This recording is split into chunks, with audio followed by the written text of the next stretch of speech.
It's Lundy for Booredatwork.com, and we at the Razer booth covering what they have at the CES 2010 show. Alright, so here we get the Razer Onza, our tournament grade controller for the Xbox 360, and there's a few things that are different from the original Microsoft controller.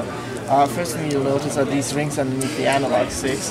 They are basically used to adjust the tension on these sticks. So you can dial them down and make them really loose, or you can dial them up and make them really tight, depending on what kind of like tension you want on your analog stick. It's something that when we work with some of the pro gamers in Halo and some other games, basically what they told us is that when they buy a new controller, they usually give it away to some friends and let them play with it for a couple of months, so the analog stick gets a lot looser, right? On the other hand, some of the driving, like racing games, these players, which is probably not the majority, but they like a more stiffer analog stick. So, but whatever your preference is, you can just adjust it from the get-go to whatever the hell you want. Second thing is, you see at the back here are two multifunction buttons, two like additional buttons, than as opposed to the usual controller. You can use these here to map them to any other key on your controller.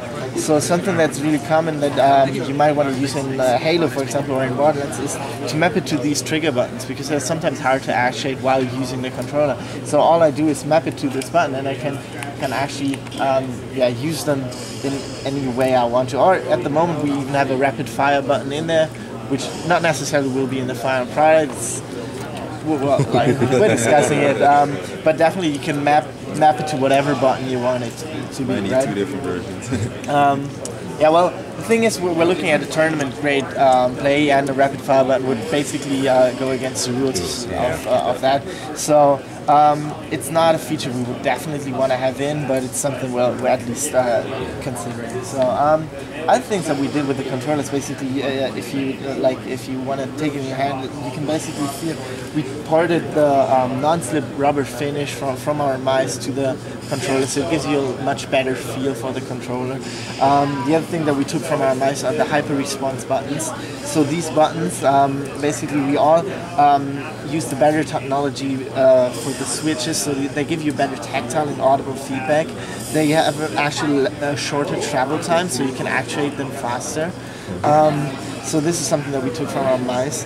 The last thing that you don't see in the prototype here yet is basically we're working on an improved D-pad, because the original one is kind of wobbly, right?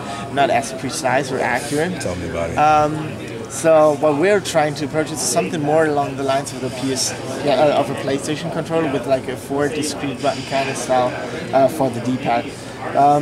So yeah, that's still in progress. So what you see here is just a prototype, but we're targeting to launch this in Q3 2010 this year for $49.99. Yeah, that's probably about it for the controller. Are there going to be any wireless versions, or are you just going to stick to the wired? Well, for now we're definitely focusing on the wireless controller, because obviously the latency is much lower on the. Sorry, we focus on the wired controller.